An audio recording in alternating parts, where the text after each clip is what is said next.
삼성전자와 SK 하이닉스가 빠진 이유로 요즘 가장 많이 나오는 얘기가 중국 반도체의 저가 공세입니다. 싼 물건이 쏟아지면 한국산 값이 무너진다. 무서운 얘기죠. 그런데 실제 가격표를 열어보면 이상한 게 보입니다. 중국 최대 쇼핑몰 징둥닷컴에서 창신 메모리, 그러니까 CXMT의 64기가 D램은 2,805달러에 팔립니다. 같은 사양의 한국 제품보다 비쌉니다. 로이터는 CXMT가 서버용 D램을 삼성전자보다 높은 가격에 공급했다고 보도했고요. 저가 공세라더니 정작 중국산이 더 비쌉니다.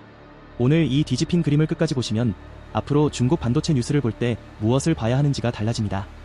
CXMT의 D램 세계 점유율은 8%, 4위입니다.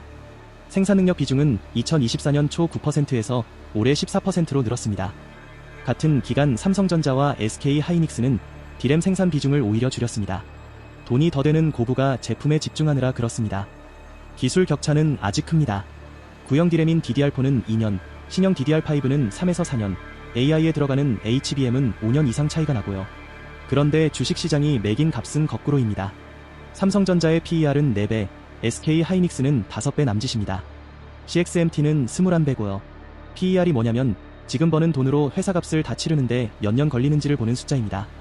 4배면 4년치 이익이면 회사를 통째로 산다는 뜻이죠. 기술이 5년 앞선 쪽은 4년치 값에 팔리고 5년 뒤진 쪽은 21년치 값이 붙어 있습니다. 상식과 반대죠. 여기서 한 가지 짚고 가겠습니다. 싸게 팔아서 점유율을 뺏는 중이라면 이 값이 어느 정도 설명은 됩니다. 그런데 애플 이야기를 들으면 그림이 완전히 달라집니다. 최근 애플이 D램을 구하러 CXMT와 접촉했다는 보도가 있었습니다. 한국산보다 싸게 달라고 했더니 CXMT가 거절했다는 내용이었고요. 화웨이, 샤오미, 텐센트 같은 내수 고객이 줄을 서 있으니 굳이 깎아줄 이유가 없다는 겁니다.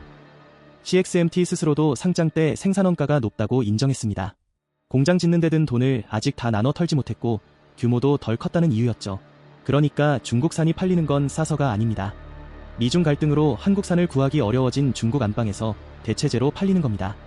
저가 공세가 아니라 배짱 장사인 거죠. 그럼 그 21배라는 값은 뭐가 받쳐줄까요? 실력이 아니라 국가입니다. 중국 정부는 국영펀드를 통해 CXMT에 1,000억 달러가 넘는 보조금을 넣은 것으로 알려져 있습니다. 상장 때는 공모 물량의 절반을 국유기업과 정책펀드에 배정했습니다. 첫날 주가가 466% 뛰며 시총이 미국 인텔을 넘어섰고요. 주가가 빠지면 개입도 합니다. 지난달 중국 기술주 지수가 급락하자 자정 무력 국영펀드들이 돈을 넣겠다는 글을 올려 주가를 받쳤습니다. 디스플레이, 태양광, 배터리에서 봤던 그 각본입니다. 보조금으로 키우고 흔들리면 국가가 잡아주는 거죠. 그런데 이번엔 이전과 다른 국면이 하나 있습니다. 여기가 오늘의 핵심입니다. CXMT가 상장하던 바로 그날 중국이 그동안 철저히 숨겨왔던 회사를 공개했습니다.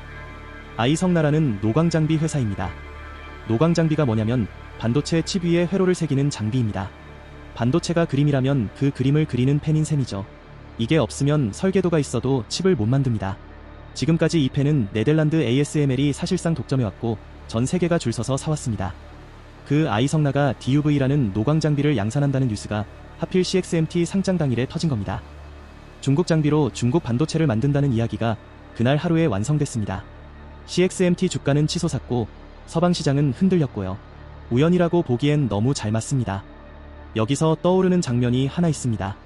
1957년 소련이 스푸트니크라는 인공위성을 쏘아 올렸습니다. 실체는 농구공만 한 쇳덩이였습니다.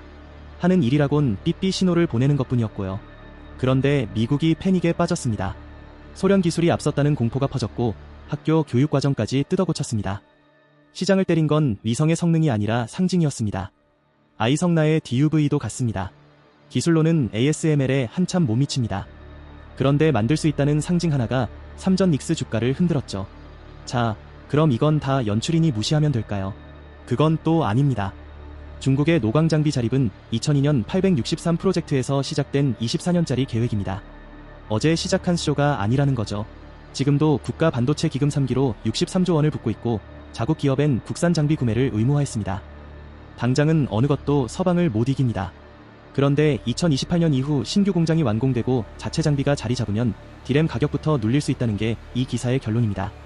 그러니 이 그림이 진짜로 움직이는지는 세 가지로 확인하시면 됩니다. 첫째, CXMT가 애플 같은 해외 고객과 실제 계약을 맺는지입니다. 내수 배짱이 박에서도 통하는지가 갈림길입니다. 둘째, 아이성나 장비가 실제 생산 라인에서 합격품을 얼마나 내는지입니다. 양산 발표와 수율은 완전히 다른 얘기거든요. 셋째, 2028년 전후 중국 신규 공장이 진짜 완공되는지입니다. 그때가 가격 압력이 숫자로 찍히는 시점입니다. 정리하면 이렇습니다. 중국 반도체는 싸지 않았습니다. 한국산보다 비싸게 팔면서 PER 21배를 받고 있고 그 값은 상장일에 맞춘 장비 공개라는 설계가 받치고 있습니다. 그리고 이 판은 24년째 진행 중인 국가 프로젝트 위에 서 있습니다. 해프닝이 아니라는 뜻입니다. 그런데 이 구조를 정확히 읽어낸 사람의 계좌도 그것만으로는 지켜지지 않았습니다. 공포에 던진 사람과 상징을 읽은 사람의 차이는 결국 들어가고 나오는 자리에서 갈렸거든요. 지금 이 영상을 보고 반도체 종목부터 검색창을 여셨다면 그게 가장 위험한 신호입니다. 판을 아는 것과 그걸로 돈을 버는 건 완전히 다른 얘기입니다. 그 사이에 있는 게 타점이고요. 방금 떠오른 그 종목, 지금 당장 맹목적으로 쫓지 마세요. 관심 종목에 담아두고 자리가 올 때까지 기다리시면 됩니다. 그 완벽한 타점이 어디인지 결국 기준이 있어야 합니다. 차트 보는 방법 40페이지 무료 전자책을 고정 댓글에 걸어두겠습니다. 이런 분석이 도움이 되셨다면 구독 눌러주시고요. 다음 영상에서 뵙겠습니다.